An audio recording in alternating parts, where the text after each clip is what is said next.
No matter where you come from, no matter where you're going, here's a place where you can take comfort in the knowing that whether if you've come to stay a while or just passing through, this door is open to you. Come and let's be silent. Come and share a hug. Come, let's pray together. Come, love and be loved. From the blissed out to the turned out, from the pampered to the abused, this door is open to you. Come on in. Come on in. Come on in. Come on in. The God in us recognizes the God in you. The God in you. Whether you're black or white, gay or straight, Christian, Buddhist or Jew, this door is open to you.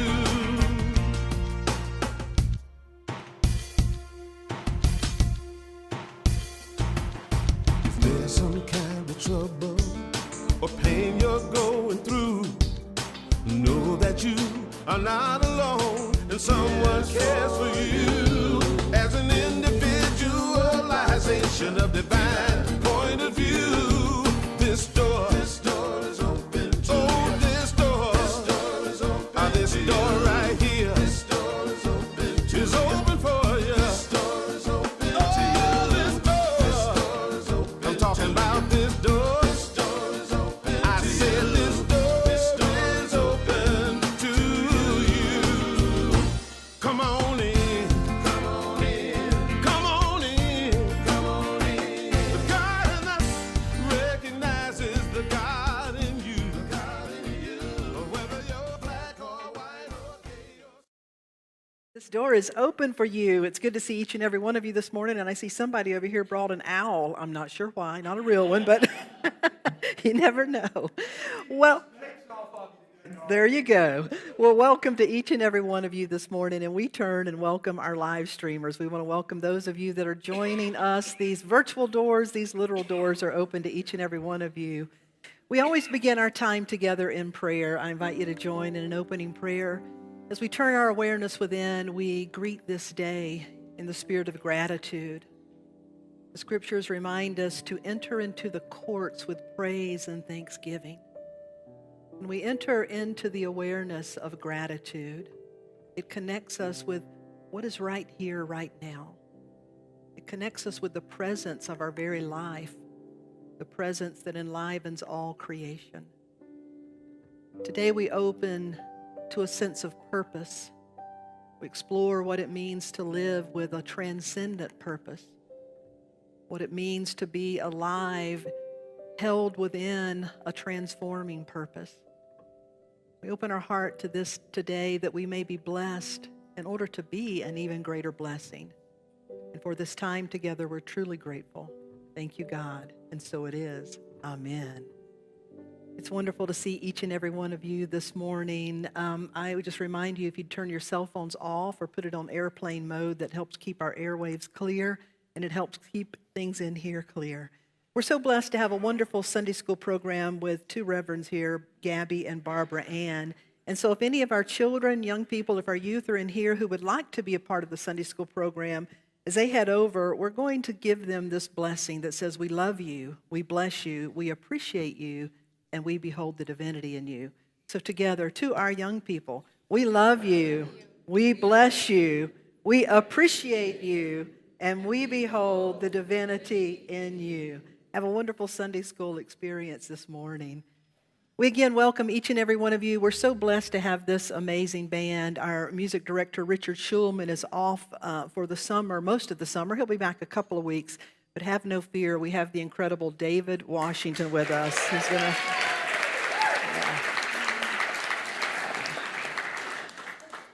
a deep well of consciousness and incredible talent as well. And so he's joining with Dave Delarosa, with Joel, with Pete, and Joey. And today, we're very blessed to have Mary Kay Williams with us. Mary Kay, would you come on up, Mary Kay? She's going to start our time together with a beautiful song by Claudia Caraway that says, shine. Shine the light into the world.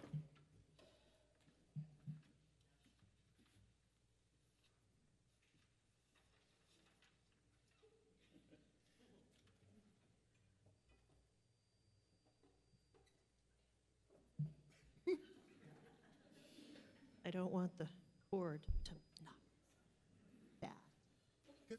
One, two.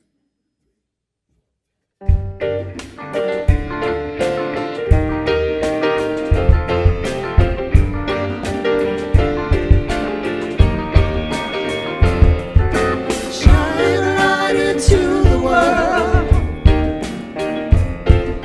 Shine light into the world.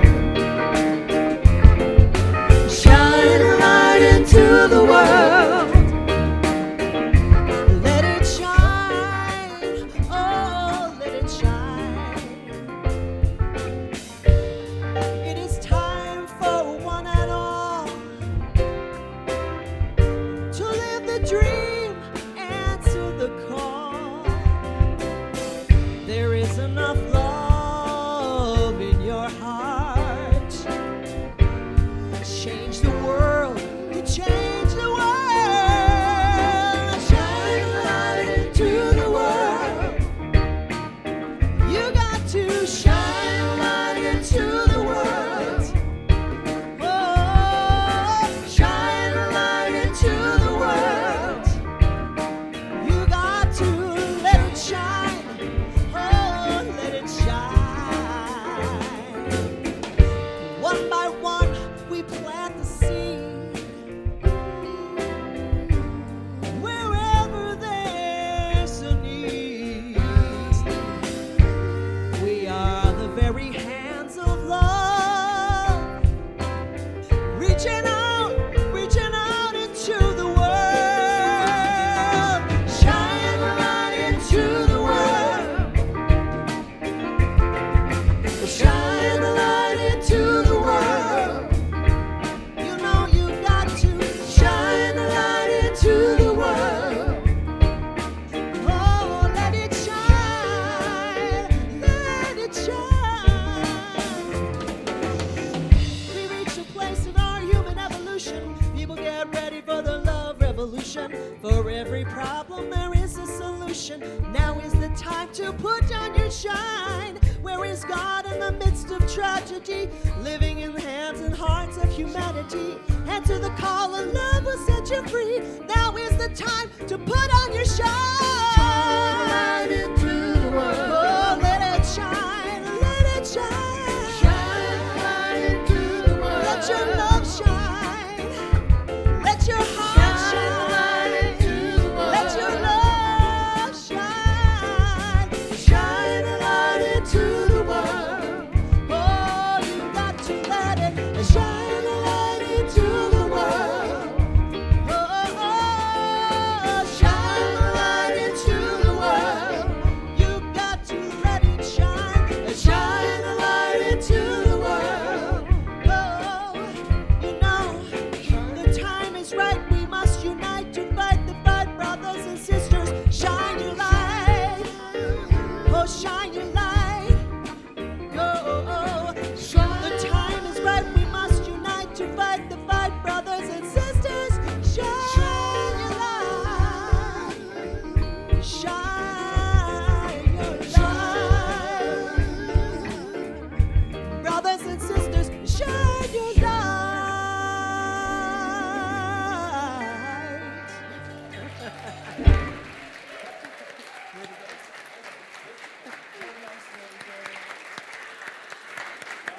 Oh, Mary Kay. Don't go very far, Mary Kay. Nothing like a little reggae, I guess, to get you started on a Sunday morning. That was wonderful. Take this opportunity to stand just a moment, and we still are honoring individual spaces and not necessarily hugging unless you brought them here to hug. But just take this opportunity to turn and to welcome one another with a greeting this morning, acknowledging the light within each and every one of you as you shine your light. And for those of you that are here, to again extend your blessings to those that are joining us virtually. Thank you, each and every one. You may be seated except for Reverend Marty Stimmerman. Would you please stay here? Unless your name is Martha, who we call Marty. Right before COVID, we were at a point in our Unity community where we needed to bring in a director of operations, and I had worked with this amazing woman in Kansas City, and her sons had since moved to Charlotte, and it just worked out beautifully that she joined us. I think about 2 weeks after she arrived, everything shut down with COVID. And so, and at that same time, the bookkeeper that we had was no longer to continue working, so she took over that role, and it's just been amazing in stepping in and filling in wherever is needed. Marty is a shamanic practitioner, just a deep well in her own right, has been with us. Most Sundays you don't see her because she's back. Our live stream community recognizes her because she's usually online Sundays with our live stream community.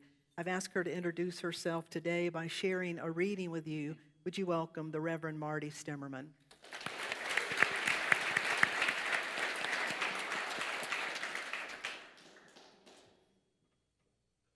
Got it.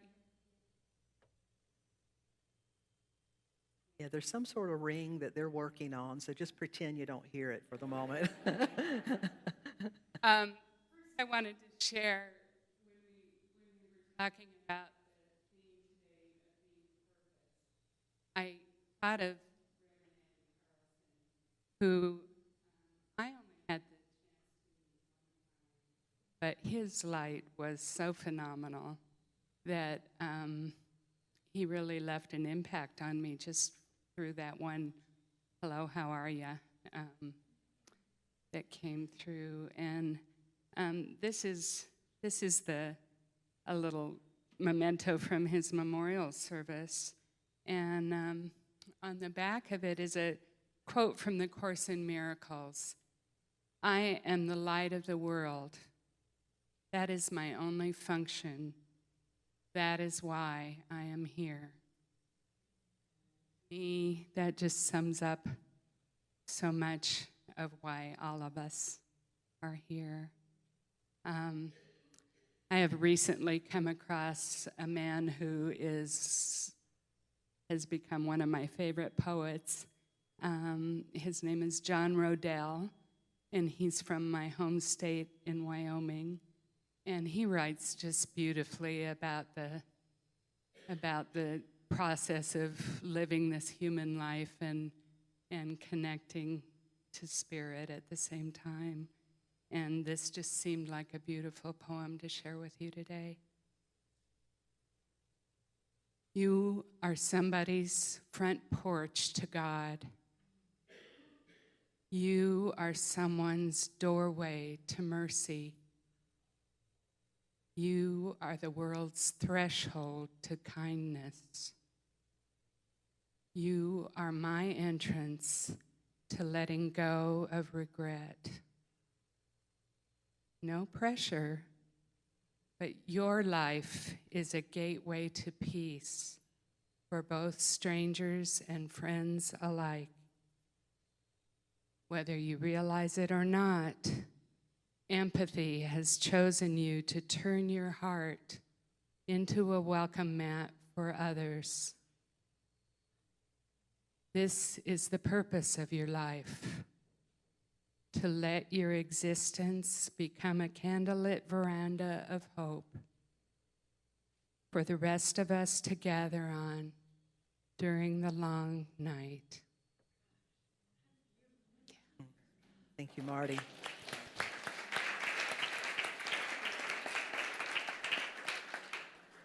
Mary Kay and David, an original song by David called "Everything's Calling Me Deeper."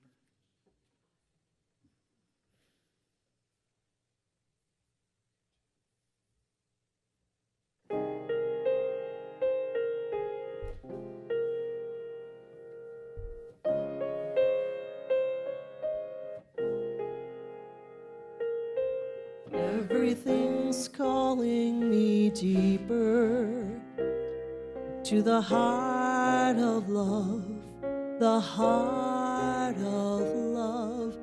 Everything's calling me deeper to the heart of love, the heart of love. I feel blessed to have found a place of peace. I let every situation be the doorway to go deeper.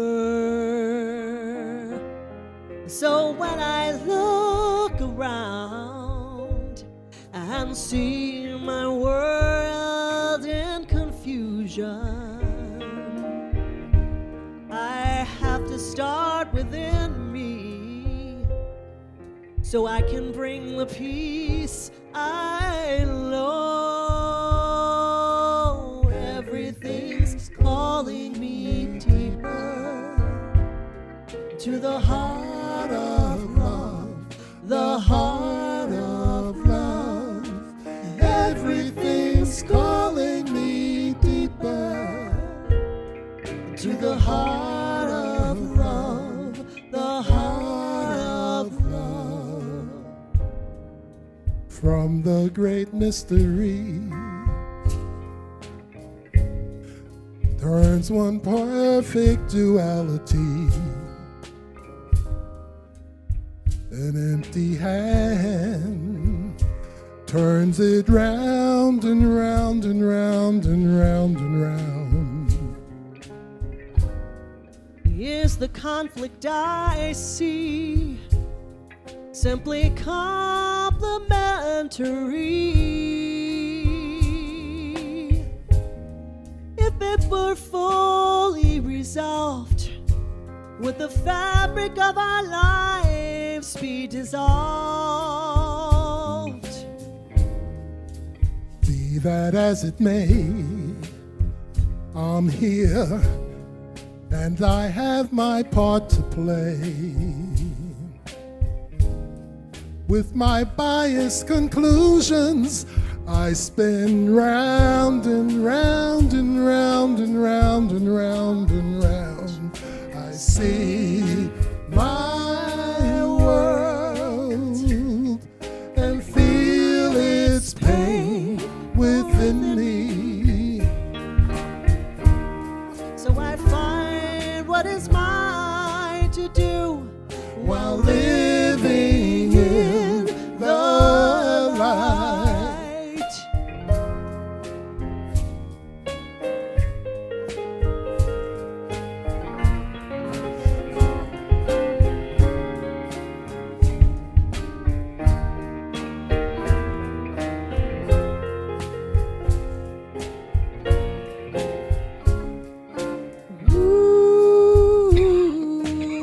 Everything's calling me deeper to the heart of love, the heart of love.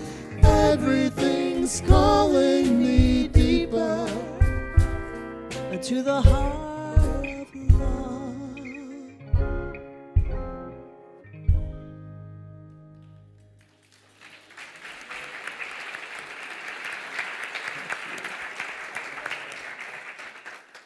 Oh, thank you to Mary Kay and our band. They'll be back in a little bit. Everything's calling me deeper to the heart of love. We've been in the midst of a series simply called The Invitation, looking at different things that the scriptures are calling us to be in relationship with. Last week we looked at the invitation into forgiveness. We've looked at the invitation into the kingdom of God.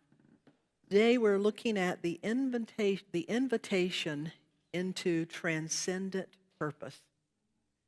And I was thinking about the concept of purpose all week, this week, when a headline caught my attention, and the headline said, "End of an Era." The headline said, a crowd gathered in Times Square just a few days ago, and it said, "End of an era, New York City's last public payphone is removed." It said, "Phone booths and payphones are officially a thing of the past." And it was kind of interesting to see that because I was so steeped in the idea of the purposes that we serve. And I began to think about how, just like the phone booth or payphones may be a thing of the past.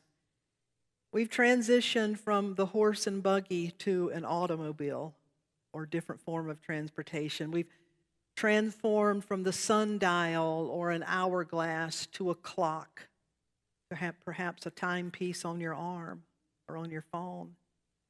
We've transitioned from telegraphing to typing to texting. That anything and everything has to remain fresh and current and relevant in its purpose, or it does become obsolete. Think of a bygone era or a bygone tradition. And that a relevant purpose, a way you could think about that as an idea whose time has come, will always find a relevant form to carry it forward. When we think about purpose, it's important to think about the fact that that there will always, the idea, the purpose will transform its form as often as it needs to keep the purpose relevant and alive and reachable. That a purpose transforms the form.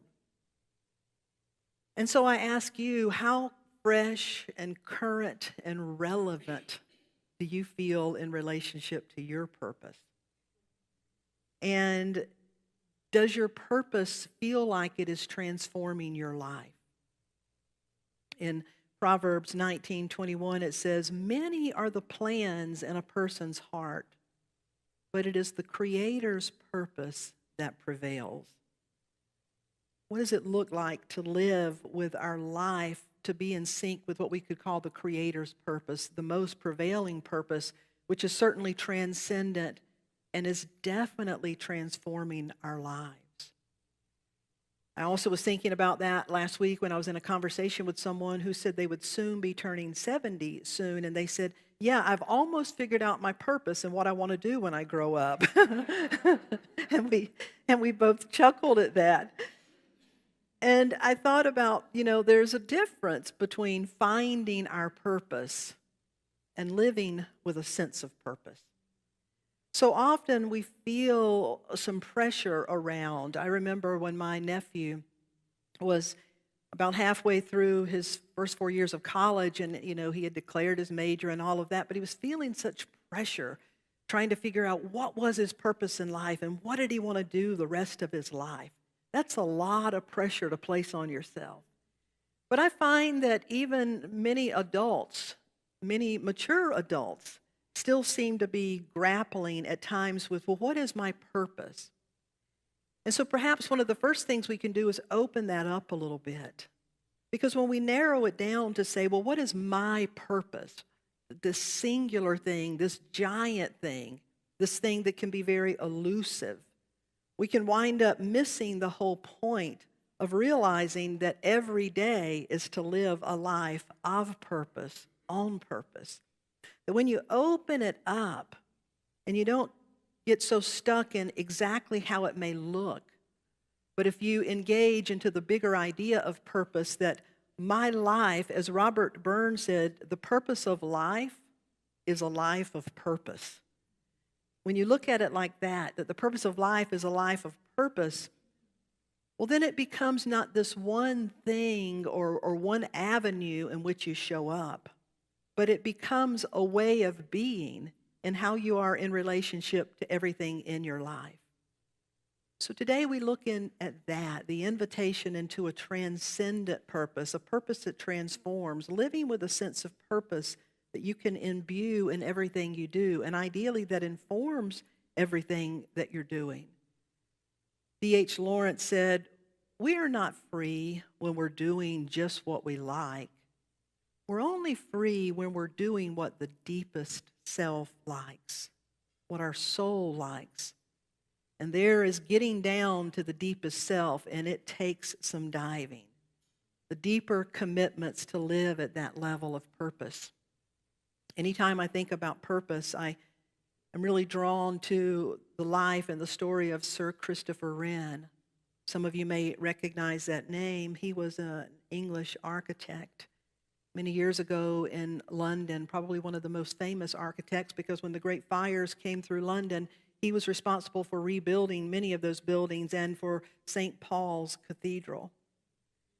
And he may have been the inventor of the show. What's the name of that show? Something like The Boss, where the boss or the owner shows up on the job only to be mortified at what the employees are or are not doing.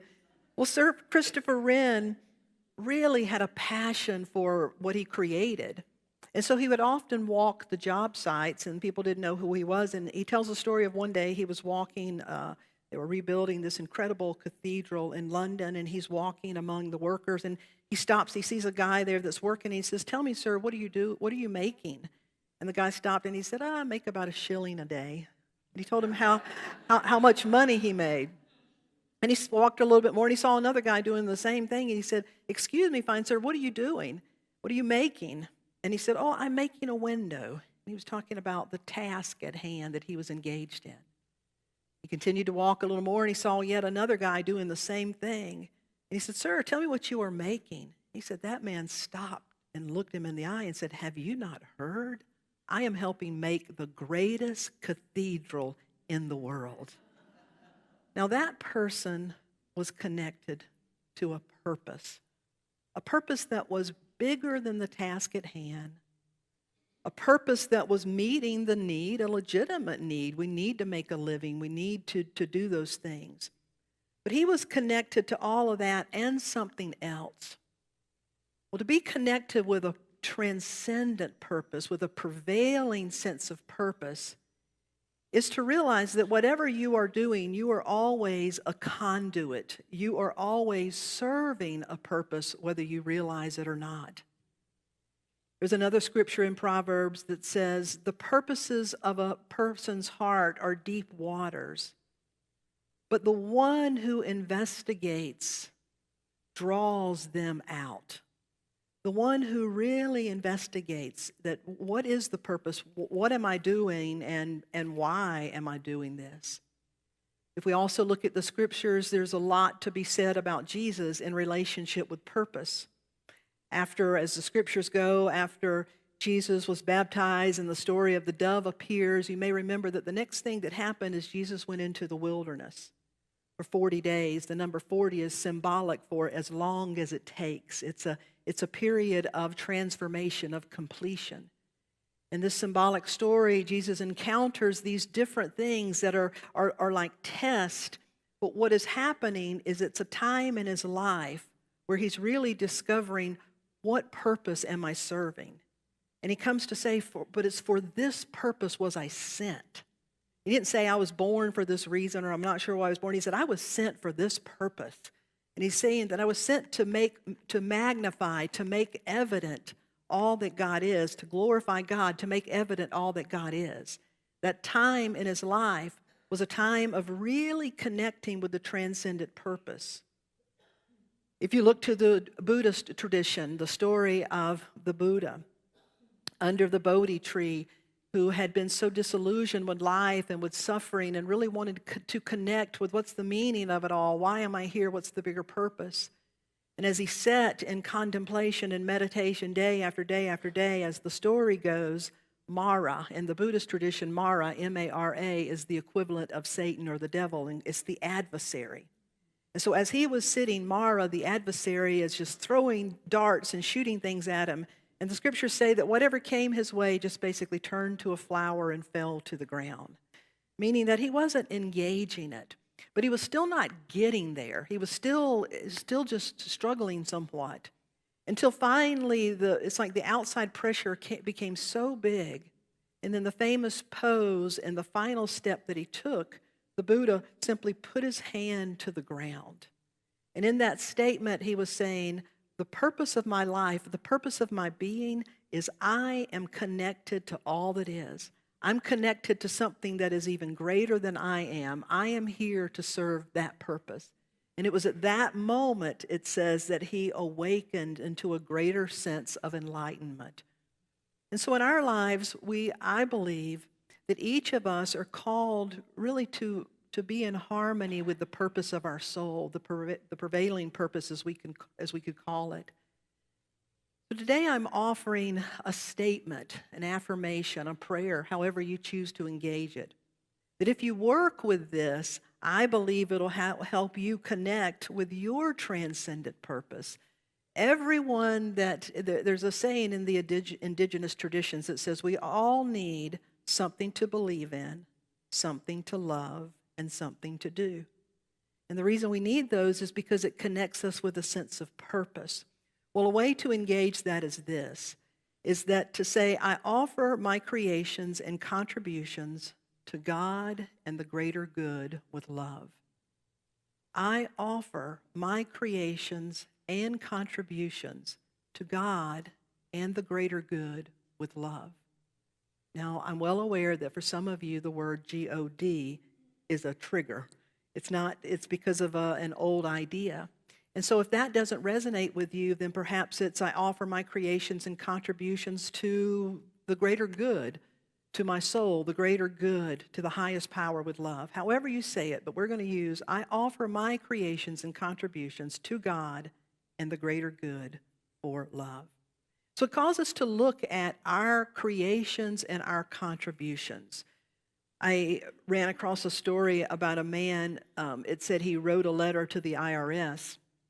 And he wrote the letter, and the letter said, I haven't been able to sleep knowing that I cheated on my taxes last year. And since I failed to fully disclose my earnings last year on my return, I've enclosed a check for $2,000. If I still can't sleep, I'll send the rest.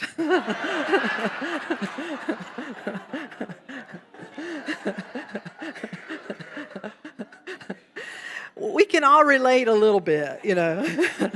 It's like, man, when you bring the flashlight on, what is my intention? What is my purpose here? Last week we talked about forgiveness and not wanting to have any ill will in our heart. Man, that's a big responsibility. You see, this individual was demonstrating the little purposes. I only want to do what I have to do. Sometimes we get caught up in, I only want what's best for me and mine. We can get caught up in self-interested purposes of self-gratification or self-preservation. And it's not that we don't do things that are gratifying. It's certainly not that we're not preserving our life. There's a reason that all the scriptures say, figure out how to die and still live. Figure out how to die before you die. Now, that's like a koan. It's like it doesn't make sense to the logical mind. How can I die and still live? It's inviting you to investigate who is that, what is that within me that only cares about its survival? And what is that within me that knows it is born to thrive and give itself for the greater good? And so we use wisdom and judgment. We do as best we can for the gratification, the joys in our life, taking care of our life, preserving our life. And we are very mindful, is any of this hindering me from still being of service to the greater good? Because to have a transcendent purpose, every great individual, whether it was a Nelson Mandela, whether it was a Mother Teresa, whether it was a modern-day Malala, any individual that is making a difference in our world is someone who has truly found a way to connect with a greater purpose. What their life is about is, how can I do what I'm doing? How can I be in relationship with my creations and my contributions and offer them to God, to the greater good, with love? So I offer my creations and contributions to God and the greater good with love. Would you say that with me? I offer my creations and my contributions to God and the greater good with love. I offer my creations and my contributions to God and the greater good with love. Now, imagine if we started our day with that idea, that intention. And then we find ourselves in a very irritating situation. You find yourself in front of those people that I lovingly call sandpaper for your soul. You find yourself in a way being stretched. And you realize after you've left that situation that you did not fully show up as your best self. Well, it's not, we don't beat ourselves up, but here's the key.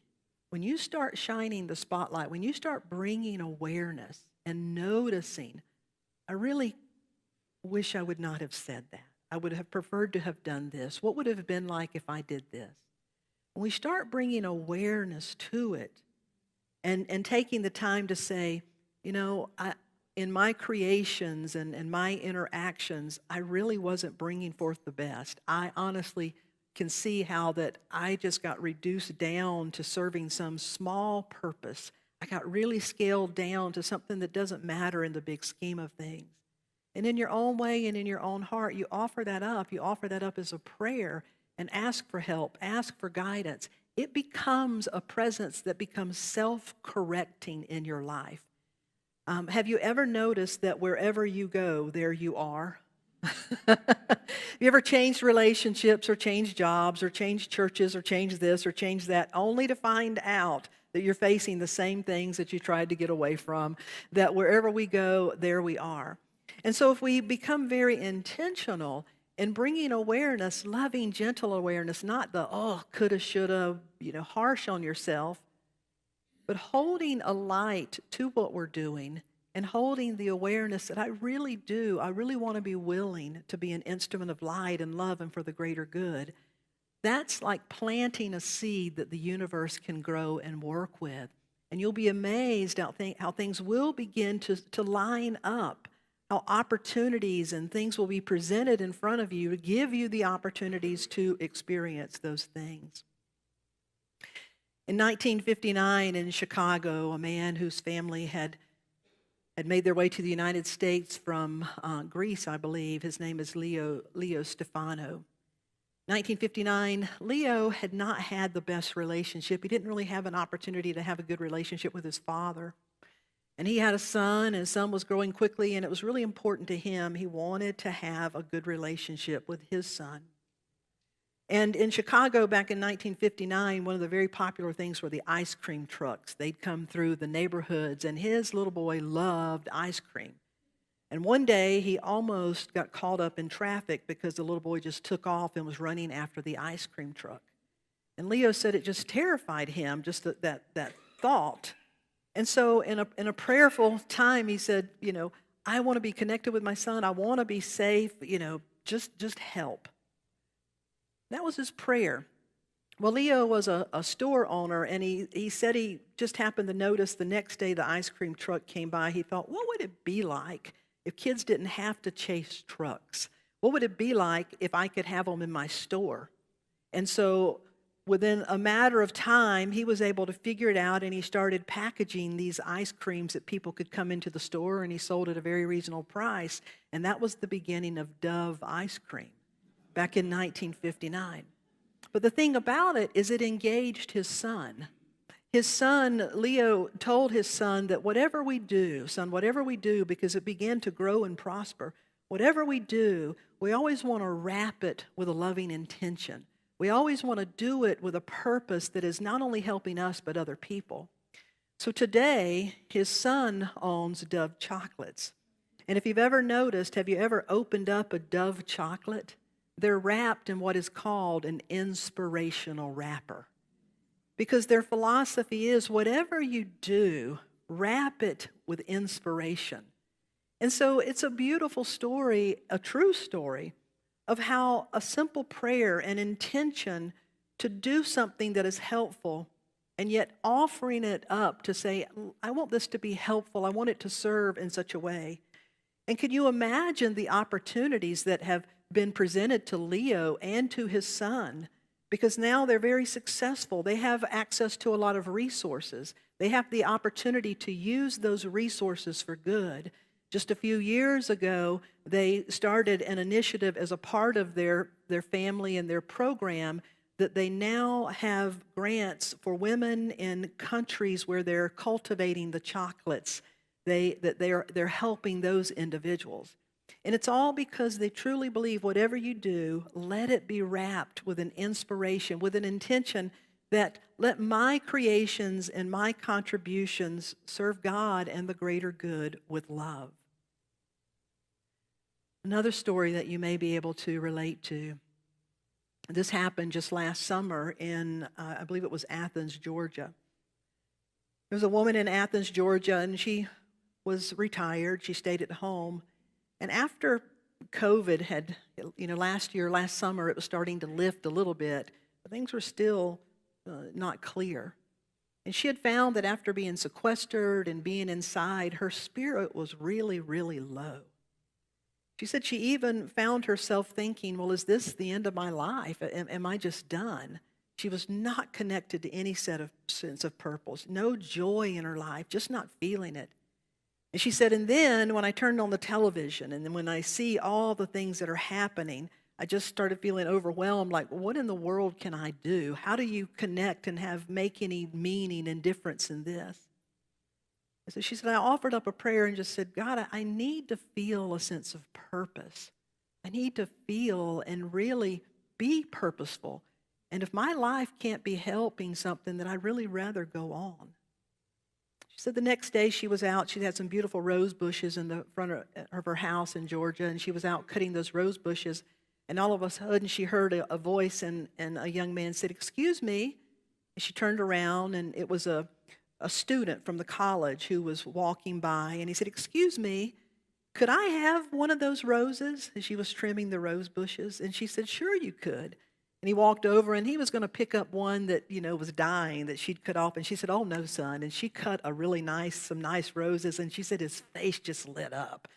And she said, well, what are you going to do with those roses? And he said, well, and he went to tell about this girl that he had his eye on, and he was going to take it. So she said, well, you take those roses and give them with love. And she noticed, she said that night when she was having dinner, she felt better than she had felt in 2 or 3 years. She said it literally, that lifted her spirit. So she had an idea. The next day she went out and she set up a little station. She made a sign that said, take a rose and give it with love. And she put a pair of little clippers out and just left it. And she noticed that particular day, 1 or 2 students stopped on their way and got one. And as the days went on, a few students would stop and get a rose. And she enjoyed it so much she would sit on the porch. Well, what eventually began to happen is they called her the Rose Lady. And not only would they stop, some of the students stop and get a rose, but she said they would engage in a conversation. And they wanted to talk to somebody too. They had had a difficult time too. And the fact that somebody would make roses available free, well, it was just blowing these college students' minds. And so Miss Rose began to form relationships with these people, and she wrote this summer, within 1 year, she said, in less than 12 months, I'm a different person because I've realized that right where I am, with whatever I have, if I simply offer it with love, that it makes a difference to me and everybody that's around me. Sometimes we look at the Mother Teresas and the Gandhis and the Nelson Mandelas, and they were on their path and they did what was theirs to do. And I think sometimes we say, yeah, but there's no way I'm going to do that. But let me ask you, in the scheme of things, is that any different than Miss Rose? That if you authentically are saying, I offer my creations and my contributions to God and the greater good with love, then something begins to happen in you and in your life. The thing about a transcendent purpose is you realize that you shift from being a person who's simply doing things to become what Jesus called an instrument, a conduit that is in service to the greater good. Now, on the outside, it may look like the exact same thing, but if the intention is, I am an instrument in service to the greater good, well, those are the handprints, the fingerprints, the vibration that goes out with whatever you do. And my friends, that makes more difference than you may ever know in this world. David, would you give me the song? The last true story, I offer my contributions and creations to God and the greater good with love. Reverend Kathy Jean Norman, a while back when everything was being live streamed, she spoke for us one Sunday. She's a friend, a colleague. And she reminded me of a story last week when she was serving at the Unity Church in Denver. She had a woman who attended her church, and we're going to call her Anna. Anna had been attending the Unity Church, but she'd had a terrible heartbreak. And as with any terrible heartbreak, whatever the reason is, the heart has to heal. And it needs time to heal because it's a broken heart. And so she was trying to give her heart time to heal, but as the weeks turned to months and the months had turned to a few years, what she realized little by little after the fact, she realized she had really very successfully armored her heart because she didn't want to get hurt again. She didn't want to be vulnerable. And she had isolated herself, distanced, protected herself, and said she was fine, was going through the motions, and yet inside there was a huge void in her life.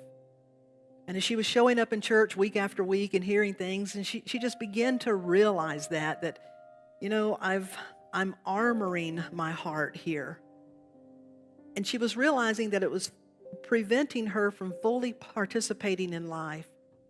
She said one day Reverend Kathy was talking about what it means to be a cooperative component with the universe, with God. What it means to see yourself as a conduit, a cooperative component. And she said she took a real hard look at her life and she realized that she had gotten caught up in the story of woe is me, armored her heart, cut herself off, and was saying that she wanted to meet some. She was saying that she wanted to do things, but really that wasn't where she was coming from. But she said something within her just reached a point of she offered it all up and said, I'm going to offer myself. I don't even know how to do this, but I'm going to offer myself. I'm offering my armored heart. I'm offering whatever I've created. I'm offering all of me, God, all of me, universe, to be an instrument of love. I'd love to have love in my life. I want to be more loving. And she began to hold herself accountable to that. I'm offering myself to be an instrument of love. And she got real about what she did want. She wanted a relationship in her life. And so she started staying a little bit longer after church. This was all pre-COVID where people literally mingled and had coffee and remember the good old days. She started staying during that time and connecting. She met another lady and they had some things in common, and the lady invited her to coffee and she said, why not? So she met this lady for coffee, again, trying to open herself up. And in the course of conversation, she mentioned to the lady, I really would like to meet someone. And by the time they finished meeting, the woman said, I don't want to be, if this doesn't interest you, it's fine. But she said, I know I've got a friend, and I think the two of you would really be compatible. I'm going to give you his information if you feel like reaching out.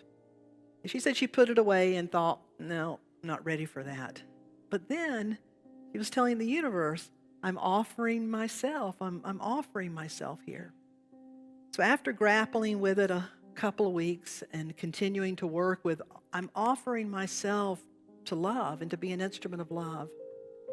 She made a phone call and she got the guy on the phone and they connected, and she said they had a really good conversation, which turned into another conversation, some emails, and then finally they agreed to meet and sparks are flying. It just feels wonderful. And so they start talking, and he finally says, well, tell me, where do you live? And she said, well, I live at 17th and Dahlia. And he said, no way, I live at 17th and Dahlia. And she said, really? She said, well, what set of condos are you in? I'm in building 4670. He said, no way, I'm in building 4670. And they said, you got to be kidding. Which unit are you? And he said, 12. And she said, I'm 13. I kid you not. They had been that close. Reverend Kathy Norman married them a short time after that, and that was over 20 years ago. When you offer yourself, your creations, your contributions, you see, we're also saying, I offer the mess I created. I'm not devoiding myself of responsibility.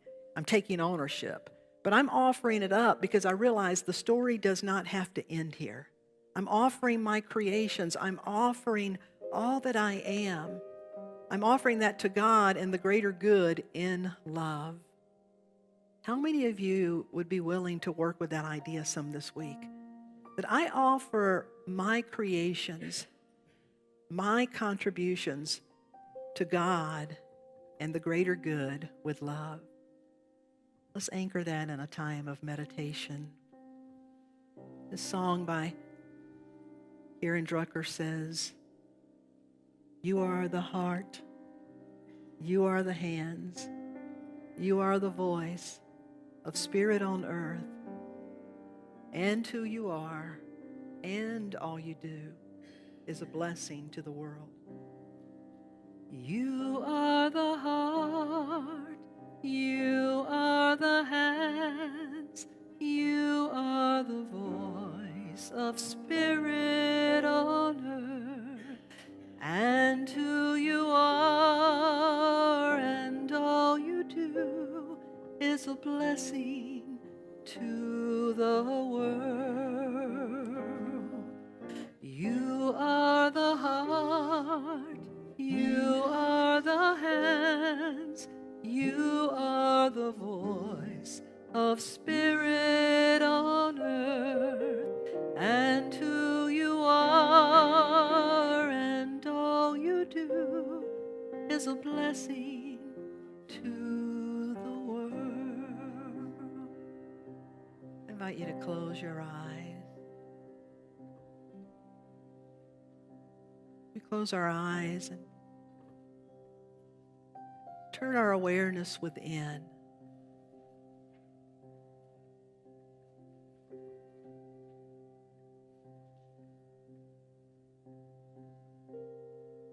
Each and every form of life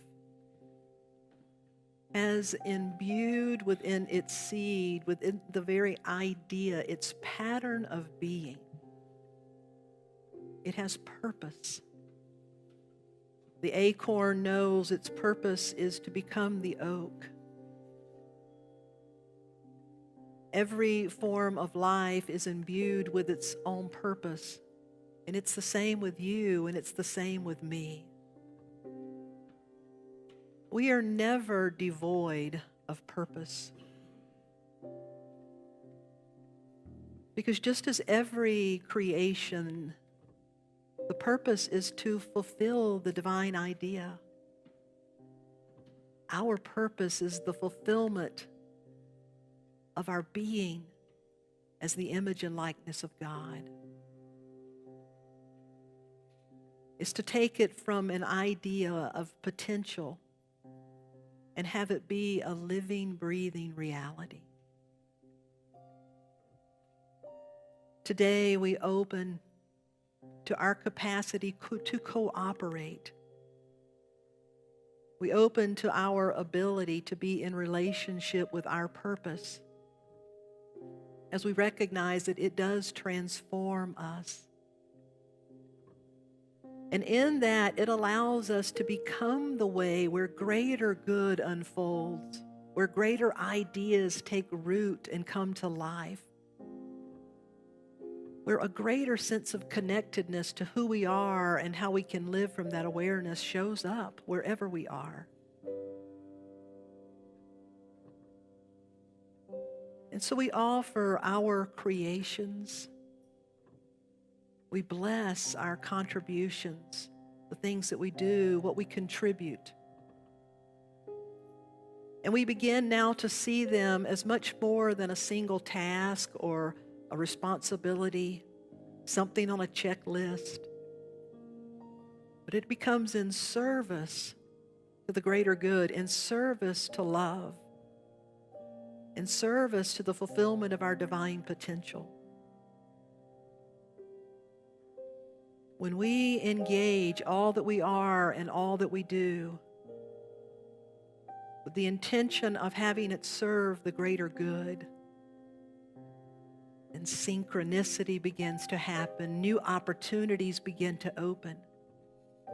There's an X factor that seems to appear in the midst. It begins to grow and expand. Whatever we put our hand to, whatever and wherever we apply our heart, the greatest gift flows right back into your life. Sense of purpose and love. There is no better feeling than when the soul says, yes, this is what I was created to do. We are the heart, we are the hands, we are the voice of spirit on earth, and who we are, and all we do is a blessing to the world. We are the hearts, we are the hands, we are the voice of spirit on earth, and who we are, and all we do is a blessing to the world. I am the heart, I am the voice, I am the voice of spirit on earth, and who I am, and all I do is a blessing to the world. I am the heart, I am the hands, I am the voice of spirit on earth, and who we are, and all we do is a blessing to the world. Blessing to the world. Take that in. You are a blessing to the world, and so it is. Amen. Thank you for engaging that, for your willingness to consider your purpose. Is it a transcendent purpose? Is it a transforming purpose? So that we don't end up like the phone booths on the cranes that are being taken away. We remain relevant and connected to that prevailing purpose. I want to thank each and every one of you for being here with us. I want to thank you for your continued support. Next week, I have the opportunity of spending my last Sunday with you for a while. This is my 8th year in ministry with the congregation. Yeah.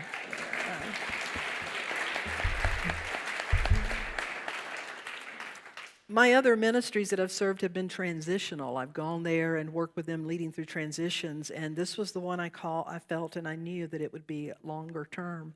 So this is my first opportunity. I started ministry in 2002.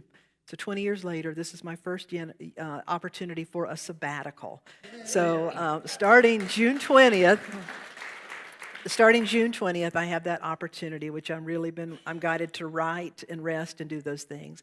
It's a powerful time in a spiritual community when a minister goes on sabbatical, because it allows the minister to get some deep rest and come back for the next long leg of our adventure together. But it also allows the congregation, the staff, the board, it allows all of you to discover how we've grown and who we are and what you all can do and what you can do together. So I really want to invite you to just stay steadfast through the summer, and I'll look forward to being back later. I'll be here next Sunday, but then I look forward to being back later in September. But we have got a dynamo lineup for you. If you look at the 2 bulletins, some of my favorite speakers are going to be with us. As a matter of fact, the first Sunday I'm gone, I want to come back because Eddie Watkins Jr. is going to be here.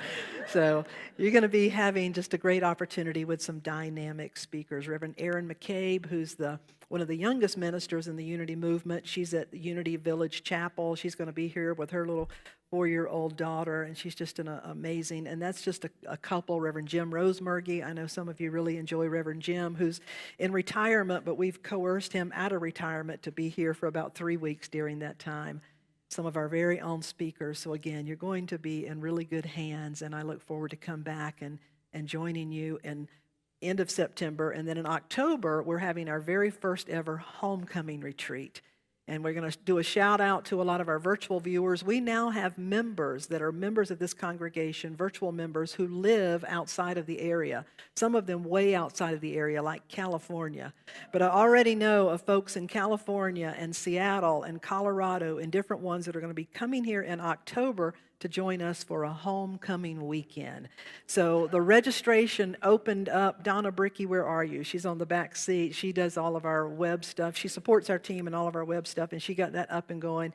So if you go to our website, registration is open. You can sign up for a weekend of activity, events. There's a concert, so just take the opportunity to do that. So I want to thank you for your steadfast commitment. We'll look forward to sharing next Sunday together. To blessing our offering, I want to ask our prayer chaplain today and one of our board members to come forward. We always have, our prayer chaplains are available before the service and after the service. They are available to pray with you out on the patio before service and then back in the community room after the service. And our prayer chaplains, he's bringing up the prayer box. If you put a prayer request in this box, they're going to hold that in prayer, and we're going to send it to Silent Unity. And so, Tom, you can turn and face them. Tom is one of our prayer chaplains available today, and Sharon is one of our board members who reminds us as well, these little blue boxes, the days of the offering plate may be obsolete. We don't yet know, but we do know that there are continual ways to support the community. These little blue boxes do that, and people are giving virtually and online, so we want to thank you for that. So we bless our gifts. We bless those that want to have prayer. Thank you, Tom, and thank you, Sharon. Mary Kay is going to sing us one final song as we wrap up today. She has a beautiful song by Janice Stanfield that is called Born for Greatness.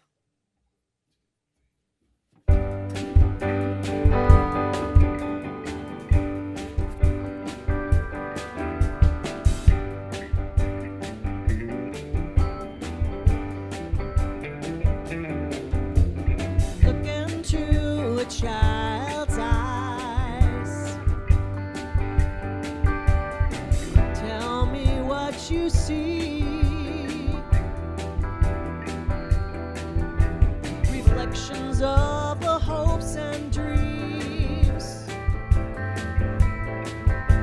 of what we're here to be. We are born for greatness. Born for greatness. Everyday greatness. Everyday greatness. We are born for greatness. Born for greatness. Every day. Every day we are born for greatness. Born for greatness. Everyday greatness. Everyday greatness. We are born for greatness. Born for greatness. Every day. Every day. There's a soul in every one of us. In every neighborhood. And I believe with all my heart, every soul is good. We are born a greatness. Born for greatness. Everyday greatness. Everyday greatness. We are born for greatness.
Thank you, Mary Kay. Would you please stand? Our young people are going to be coming back in to join us. And as they're coming in, we close with this prayer by James Dillett Freeman that says, "The light of God surrounds us. The love of God enfolds us. The power of God protects us. And the presence of God watches over us. Wherever we are, God is, and all is well." Have a wonderful week and know that you are living that transcendent purpose. Sing us out, Mary Kay.